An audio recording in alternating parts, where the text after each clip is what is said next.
मैं come sir. Yes, come in. Good afternoon sir. Good afternoon. Good afternoon. बैठ जाएं। Thank आपने you. Vaccine लिया हुआ है? जी सर। कोई कोविड के कोई सिम्टम्स तो नहीं है ना? नहीं सर, कोई सिम्टम नहीं है। अपना संक्षिप्त परिचय दें हमें। जी सर, मैंने क्लास 10th का जो बोर्ड एग्ज़ाम है वो मैंने 2004 में Indian public school Madhubani Bihar से किया है। 2006 में मैंने 12th की इंटर किया है श्री अयप्पा पब्लिक स्कूल झारखंड बोकारो से, और 2008 से लेकर के 2012 तक मैंने ग्रेजुएशन किया है B Tech in mining engineering from NIT Raipur. उसके बाद से? उसके बाद से सर मैंने एक प्राइवेट कोचिंग संस्था है वहाँ पे मैंने कॉपी इवैल्यूएशन का काम शुरू किया, और फिलहाल में अभी मैं वही कर रहा हूँ। ऐसा क्यों है अभिषेक कि आपने एनआईटी से पास आउट किया है माइनिंग इंजीनियरिंग में, आपको अपनी विधा में कोई नौकरी में अभिरुचि नहीं थी या मिला नहीं? सर मैंने वहाँ पे ट्रेनिंग किया था सर, कोल माइंस में, कोल इंडिया लिमिटेड के पाली कोलियरी में। तो सर मुझे वहाँ पे सर काम में कुछ मज़ा नहीं आया, और जो वर्क कल्चर था वहाँ पसंद नहीं था। तो फिर मैंने मेटल माइंस जो UCI uranium corporation of India limited, फिर मैंने वहाँ पे काम किया। तो मेटल माइंस में भी मुझे सर नहीं जमा, तो फिर मैंने सोचा कि सिविल सर्विसेज की तैयारी कीजिए। अगर सिविल सर्विसेज में आपका मन नहीं लगा तो क्या होगा? नहीं सर, इसमें तो लगेगा, क्योंकि सर मैं लोगों के लिए सोचा था कि कुछ बीच में रहे कुछ कर पाऊँ लोगों के लिए। जब अभिषेक आपने मैथिली लिटरेचर में आपने लिया है, जी सर। मैथिली लिटरेचर लेने की कोई खास वजह? जी ये सर मेरी मातृभाषा है। अच्छा, आपकी मातृभाषा है। आपको क्या लगता है कि एक प्रशासनिक कार्य में मैथिली लिटरेचर का क्या उपयोग है? प्रशासनिक कार्य में सर एक साहित्य सर, लोगों की संवेदना, जो भी साहित्य से जो लोगों की संवेदना है उसको हम लोग समझ सकते हैं सर, साहित्य अगर लेते हैं तो जो भी उनकी भावना वो है। संवेदना आपको हाँ अपने बिल्कुल। प्रशासनिक कार्यों में मदद करेगी। जी सर। अच्छा अभिषेक, मैथिली की बात जब आती है तो सबसे पहले चर्चा होती है कवि विद्यापति की। जी सर। कवि विद्यापति का जन्म कब हुआ था और उनके संरक्षक कौन थे, और उन्होंने किस किस थीम्स पे, किस किस विषय पर उन्होंने लिखा है?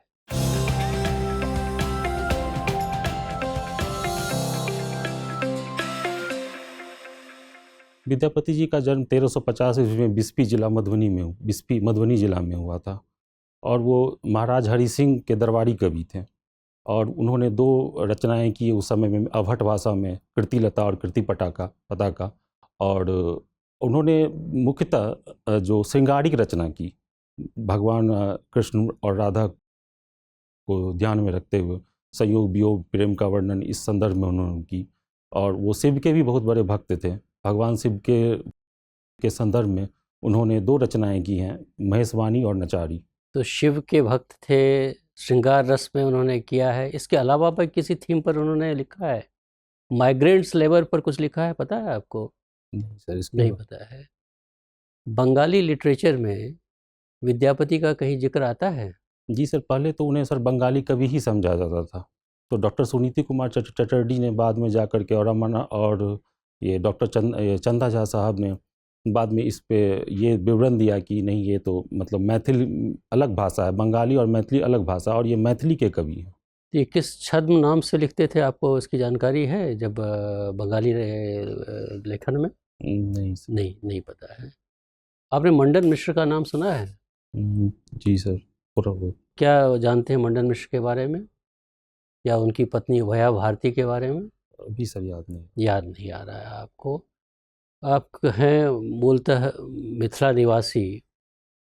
मिथिला में आपको बहुत रिच कल्चर है। मिथिला का सांस्कृतिक कल्चर जो है बहुत ही रिच है मिथिला का। और कई तरह के गीत गाए जाते हैं वहाँ। सोहर गाया जाता है वहाँ, वहाँ समदाउन गाया जाता है वहाँ पर।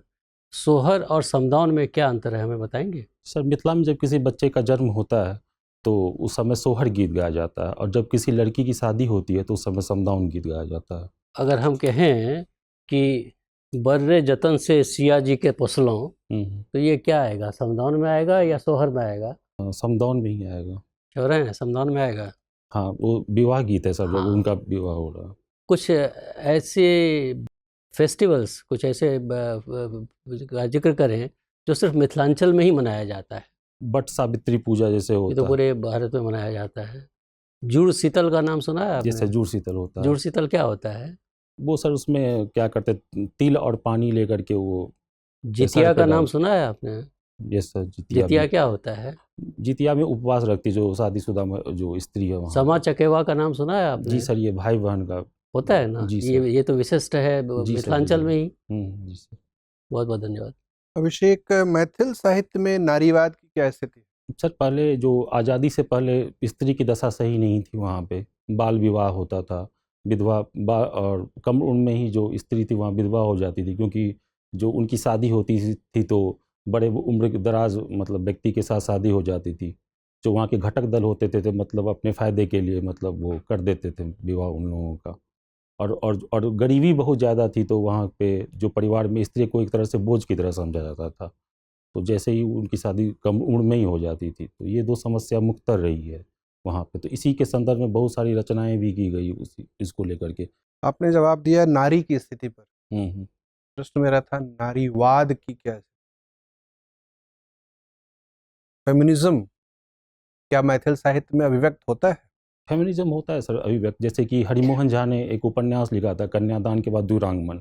कन्यादान में एक स्त्री को इस तरह दिखाया गया है कि वो एक मतलब जो पारंपरिक जो भारतीय स्त्री होती है उसी तरह दिखाया गया, जो अपने पति की सारी बातें मानती है, सब कुछ करती है। लेकिन दुरांगमन में वो दिखाया गया है कि वो जो है सो पढ़ लिख करके वो आगे बढ़ जाती है, मतलब कि बीए वगैरह करती है, तो उसमें एक चेतना का संचार होता है। तो इस तरह मैथिली की महाकवि किसे कहते हैं? महाकवि विद्यापति। महादेवी किसे कहते हैं? सॉरी। अच्छा, आप समकालीन कुछ साहित्यकारों का नाम बता सकते हैं?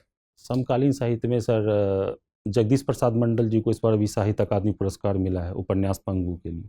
ठीक है। और एक थे, किसी महिला साहित्यकार का नाम बता सकते हैं? जी नहीं सर। आपने खनन अभियांत्रिकी का अध्ययन किया है, माइनिंग इंजीनियरिंग। जी सर। बिहार में खनन उद्योग काफ़ी कमज़ोर हो गया जब से झारखंड बना है। क्या इसके लिए बिहार को कोई मुआवजा मिलता है? जहाँ तक मुझे जानकारी ऐसा तो कुछ नहीं मिलता। क्या न्याय के नियम के अनुसार मिलना चाहिए? बिहार में ऐसी संभावनाएं तो हैं सर, जैसे कि सैंड है वहाँ पे, और वो है गिट्टी है, ये सब को हम लोग दे सकते हैं। डोलोमाइट भी है यहाँ पे। अच्छा, तो इस सब चीज़ किन में किन जिलों में पाए जाते हैं ये सैंड माइनिंग के प्रोजेक्ट? ये सब सर साउथ बिहार में सर आपको जमुई, रोहतास, नवादा, गया, इस सब क्षेत्रों में पाए जाते हैं। अच्छा, और ग्रेनाइट माइनिंग कहाँ कहाँ होती है? पत्थर के खुदाई कहाँ कहाँ होती है? ये सब सर ये जहाँ पे रिवर है वहीं पे सर ये सब मिलते हैं, रिवर बेड के पास। किन किन जिलों में है? जैसे सर गंगा के पास वाले क्षेत्र हो गए, सोन वाले, जैसे औरंगाबाद हो गया सर, फिर पटना के आसपास के कुछ क्षेत्र हो जाएंगे। रेत और पत्थर के अलावा और कौन कौन से खनिज मिलते हैं?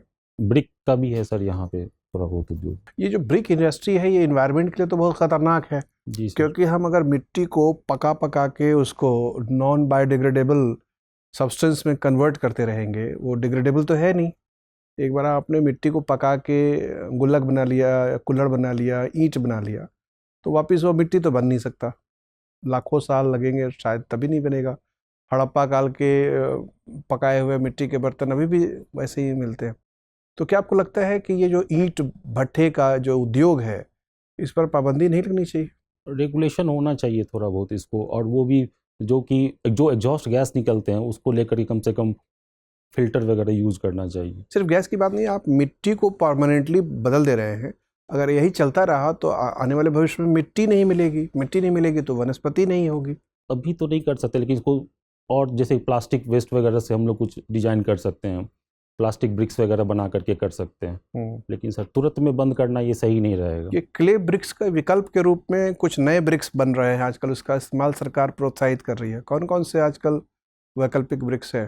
सर इसके बारे में ऐश ब्रिक्स का प्रचलन। सर ऐश ब्रिक्स का उसको सर रोड बनाने में भी उसका काम हो रहा है, और ऐश का यूज कर सकते हैं सर। वो किस तरह का ऐश होता है? ये जो कोल वगैरह जलता है उसके बाद जो ऐश बचता है वही। ओके, तो क्या संभावनाएं हैं उस इंडस्ट्री की, ऐश ब्रिक्स इंडस्ट्री की? सर इसकी संभावनाएं बहुत ज़्यादा है यहाँ पे। तो उसको इनकरेज करने के लिए ये ट्रेडिशनल जो क्ले ब्रिक इंडस्ट्री है क्यों नहीं बंद कर देते हैं इसको? तो उससे बहुत सारे लोगों का रोजगार जुड़ा हुआ है, और एब्रप्टली अगर किसी चीज़ को बंद करेंगे तो ये सस्टेनेबल भी नहीं होगा। फेज्ड मैनर में करें तो फिर बंद करेंगे तो ऐश ब्रिक वाला इंडस्ट्री तेजी से पनप जाएगा ना, बढ़ जाएगा। उस दिशा में सरकार अभी न्यू इनिशिएटिव है सर ये ऐश ब्रिक का। तो इसको ये धीरे धीरे अच्छा, ये लाया बताइए, अभी जाएगा। जो इस साल सरकार ने बजट पेश किया है बिहार के विधानसभा में, वो बजट का क्या मुख्य लक्ष्य क्या है? 2-3 पॉइंट में बताइए। सर शिक्षा पे सबसे ज़्यादा इस बार उस पर खर्च किया गया है, फिर उसके बाद इंफ्रास्ट्रक्चर पे खर्च किया गया, कनेक्टिविटी को ध्यान में रखा गया है, हेल्थ पे ध्यान में रखा गया, इन सब चीज़ों को ध्यान में रखा गया। ठीक है अभिषेक, धन्यवाद। अभिषेक, जी ये बताएं बिहार के सामने कौन कौन सी चुनौतियां मुख्य हैं? सबसे बड़ी तो बेरोजगारी की समस्या है वहाँ पर, और शिक्षा की समस्या है, बेरोजगारी की है, शिक्षा की है, पलायन की समस्या है, माइग्रेशन की है। तो ये सारी जो है सो मुख्य समस्या है। बताते रहें, 5 बता दें, आपने 3 बता दी, 2 और बताएं। पॉवर्टी है सर मैम वहाँ पे, और यहाँ पे अभी भी मतलब कि कम एज में लड़कियों की शादी हो जाती है, जबकि कानून बन गया है तब भी मतलब डॉरी की समस्या है, ये सब है। अगर आपको 100 करोड़ रुपए दिए जाएं और आपसे कहा जाए कि आप इनको बिहार के डेवलपमेंट में खर्च कर सकते हैं, तो किन किन जगह पर आप कितने रुपए खर्च करना चाहेंगे और क्या करेंगे उनसे? मैम एक जो जैसे कि भ्रूण हत्या वगैरह है बिहार में भी प्रचलित है, तो उसको रोकने के लिए मैं उस पे लोगों को मतलब कि जो लड़कियां हैं वो जो परिवार हैं उनको मैं उस पे खर्च करके मोटिवेट करना चाहूँगा, उनको अवेयरनेस फैलाना चाहूँगा कि आप मतलब लड़कियों की शिक्षा को बढ़ावा दें। जैसे वो क्लास 10th कर जाते हैं उनको कुछ पैसे दिए जाएँ, ग्रेजुएशन कर जाते उनको पैसे दिए जाए, ताकि ये समस्या जो है सो रुक पाए। दूसरी चीज़ है कि हेल्थ पे मैं खर्च करना चाहूँगा, ठीक है, क्योंकि ये बिहार की जो हेल्थ इंफ्रास्ट्रक्चर सही नहीं है। ठीक बात है। कौन कौन से खनिज मिलते हैं बिहार में? खनिज में मैम सैंड मिलता है, ब्रिक्स मिलता है और डोलोमाइट, ये सब मिलता है। क्योंकि मेजर मिनरल तो मैम झारखंड बनने के बाद अब मिलता नहीं है, क्योंकि सारा चला गया नीचे, तो अब है बहुत कम ही है, माइनर मिनरल्स ही मिलते हैं। कितना उनसे रेवेन्यू आता होगा, नहीं अंदाजा?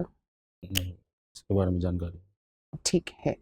भारत और नेपाल के जो संबंध है उसमें बिहार एक बहुत ही मुख्य भूमिका निभाता है, जी, किस कारण से? ऐसा कहा जाता है कि भारत और नेपाल के बीच में एक माँ रोटी बेटी का रिश्ता है, और शुरू से ही, क्योंकि एक यहाँ भी कल्चर के तौर पर देखें तो जो दोनों रिलीजन भी के बेसिस पे दोनों मतलब शुरू से ही रहा है, समता रही है। सबसे बड़ा रिलीजन का ही रहा है, हिंदू रिलीजन है, बुद्धिज़्म है, तो इस सब से ये कनेक्टिंग लिंक है, और ये सब है। और जो हाइड्रो पावर प्लांट्स वगैरह है वहाँ पे, तो इंडिया उसमें मदद भी करता है नेपाल को, उससे हम लोग को इलेक्ट्रिसिटी भी मिल जाता है, तो ये सब चीज़ें हैं। अच्छा, बिहार की 3 महत्वपूर्ण महिलाओं के नाम बताइए। श्रीमती गंगा देवी, ये मैथिली पेंटिंग से रिलेटेड है ये महिला। ठीक है। जैसे कि गंगा देवी महासुंदरी देवी है, और अगर हम मतलब कि फ्रीडम स्ट्रगल में देखें तो जैसे शांति देवी थी, सरस्वती देवी थी, ये सब थी। नहीं, कोई जीवित में आप बताएं, अगर आज प्रेजेंट में मैं पूछूं आपसे कि बिहार के अंदर महत्वपूर्ण महिलाएं कौन कौन सी हैं 3, तो किनका नाम ले सकते हैं आप? महासुंदरी देवी है, पेंटिंग से रिलेटेड। पेंटिंग से रिलेटेड है। ठीक है, एक। राबड़ी देवी जो फॉर्मर सीएम थी, ठीक है। और श्रेयसी सिंह है जो कि शूटर, जो कि उन्होंने अभी गोल्ड मेडल जीता है, वो एमपी है जमुई की। बहुत बढ़िया। मुझे बताएं कि आपका चयन क्यों किया जाए? मैम मैं चाहता हूँ कि लोगों के बीच रहकर लोगों के लिए कुछ कर सकूँ। अक्सर सारे अभ्यर्थी यही चाहते हैं। जी, आपका चयन क्यों किया जाए? मैं चाहता हूँ कि मैम जो भी बिहार में बहुत सारी समस्याएं हैं, और as a bureau, as a administrator एक ये होना चाहिए कि इम्पैथिक होना चाहिए, कॉम्पैशनेट होना चाहिए। वहाँ पे क्या है कि ब्यूरोक्रेसी में कि लोगों की समस्याओं को सुनी नहीं जाती है, तो मैं चाहता हूँ कि उन लोगों के प्रति थोड़ी संवेदनशील हो करके उन लोगों को के लिए कुछ कर पाऊँ। ठीक है, धन्यवाद अभिषेक। Thank you. अभिषेक, ये मैथिली भाषा लगभग कितने लोग बोलते हैं भारत में? इसके बारे में कोई अंदाज़ा नहीं है। बिहार में कितने हैं? नंबर अंदाज़ा नहीं है। ठीक है। आपने मधुबनी पेंटिंग की बात की, मधुबनी पेंटिंग को आपने गंगा देवी जी की बात की, महासुंदरी देवी की बात की। इन लोगों ने मैथिली पेंटिंग को राष्ट्रीय स्तर से उठा के अंतर्राष्ट्रीय स्तर पर ये डाल दिया है लोगों ने। अब ये बताइए, घर घर में महिलाएं मैथिली मधुबनी पेंटिंग में लगी हुई हैं, तो और इनसे उनको कुछ आर्थिक मदद भी मिल रही है। आप ये बताइए, आप मिथिलावासी हैं, कि महिलाओं का मधुबनी पेंटिंग में लगे रहना और उससे आर्थिक लाभ मिलना, इससे वहाँ की महिलाओं पर क्या प्रभाव पड़ा है?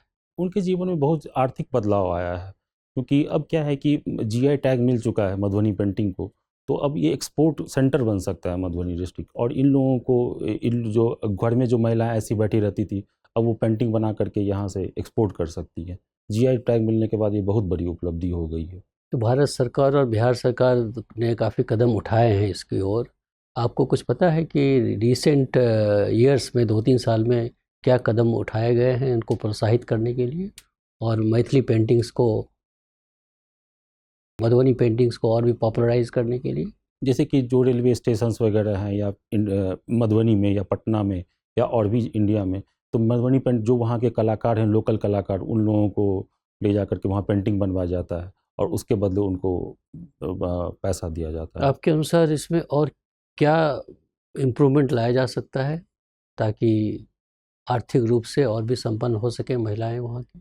पेंटिंग के क्षेत्र में मधुबनी पेंटिंग को पॉपुलराइज करने के लिए, ज़्यादा एक्सेप्टेबल बनाने के लिए, और महिलाओं द्वारा किया गया, क्योंकि आप तो पुरुष वर्ग भी कर रहे हैं, महिलाओं द्वारा किया गया पेंटिंग्स जो है वो उसको और भी कैसे बढ़ावा दिया जाए ताकि वहाँ की महिलाओं का आर्थिक रूप से संपन्न हो सके।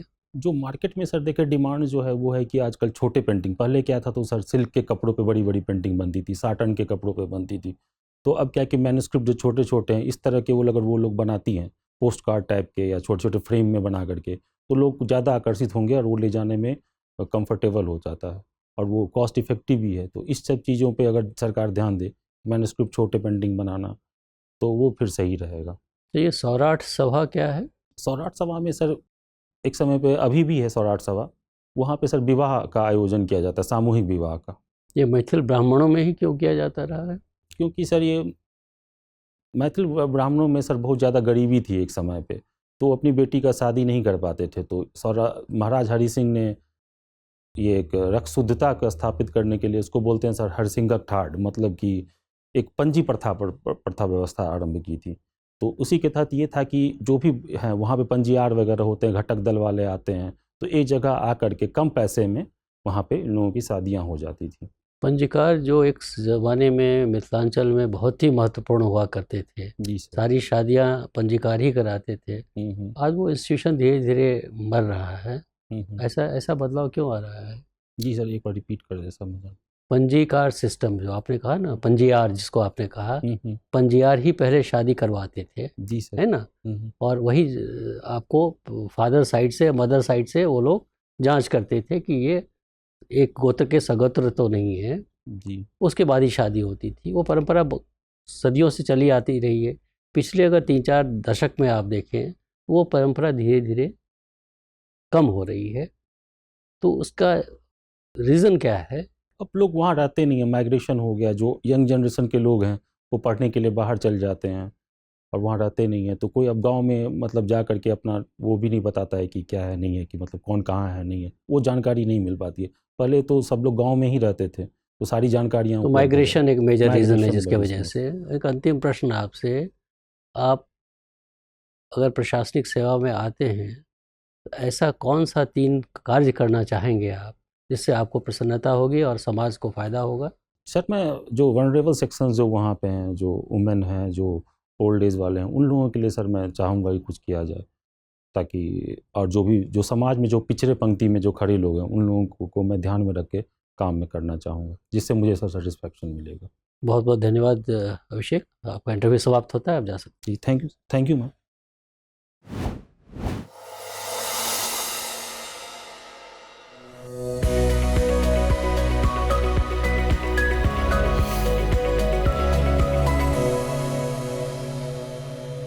मैं कमी सर। आइए अभिषेक, बैठिए। Thank you sir, thank you. Abhishek, ये आप पहली बार इंटरव्यू में जा रहे हैं या पहले भी गए हैं? नहीं सर, पहली बार जा रहा हूँ। फर्स्ट टाइम जा रहे हैं। अटेम्प्ट आपका छठा है ये अटेम्प्ट? जी सर।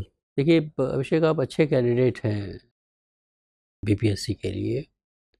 कुछ बातों का ख्याल रखिएगा ताकि आपका इंटरव्यू शानदार जाए।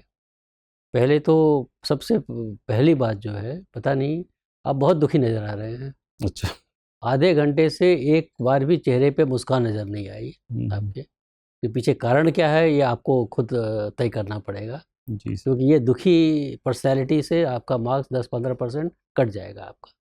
ज्ञान रहते हुए भी आपका डिसइंटरेस्टेड एक लुक होता है ना, कि मुझे फ़र्क नहीं पड़ता, जो पूछना है पूछो आप, वो नहीं होना चाहिए। You should be bubbling with enthusiasm. आप यंग हैं, आपको खुश होकर आना चाहिए। वो उसकी भाव चेहरे पे होना चाहिए, शरीर पे होना चाहिए, पॉजिटिव बॉडी लैंग्वेज होना चाहिए, खुशहाल चेहरा होना चाहिए। तो आपको किस चीज़ की तकलीफ है ये बताइए हमें। नहीं सर, तकलीफ तो नहीं तो है। फिर आप नर्वस हैं, क्या है? नहीं, वो स्ट्रेस हो जाता है सर, जैसे आए हाँ, तो तो वो फिर स्ट्रेस पर काबू कीजिए, समझ रहे हैं ना। हम्म, बहुत बड़ा अपॉर्चुनिटी है आपके करियर में, जी सर। उस पर थोड़ा काबू कीजिए, हंसते हुए घुसिए, और अपनी हंसी जो है वो आप मेंटेन रखिए आधे घंटे के इंटरव्यू में।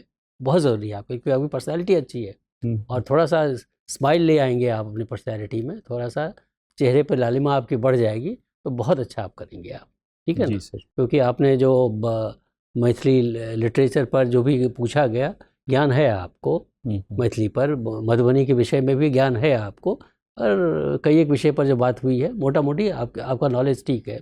आप एक इंजीनियर हैं, आप NIT से पास किए हैं, ये सारा पॉजिटिव है आपका, ठीक है ना।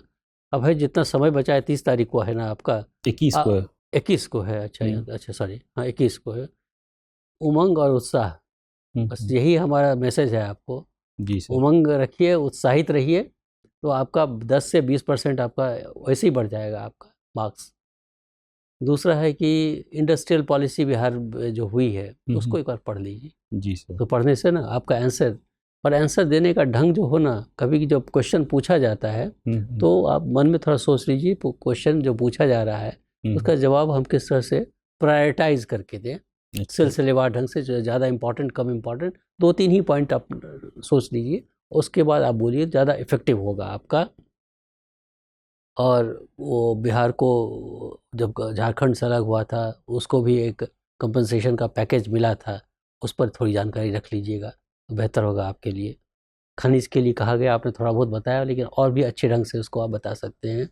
आप रहने वाले हैं मधुबनी के, ऐतिहासिक तथ्य इतने सारे जुड़े हुए हैं मधुबनी के साथ, मतलब वो सीता जी से लेके, जी सर। वो उस पर थोड़ा सा ध्यान रखिएगा।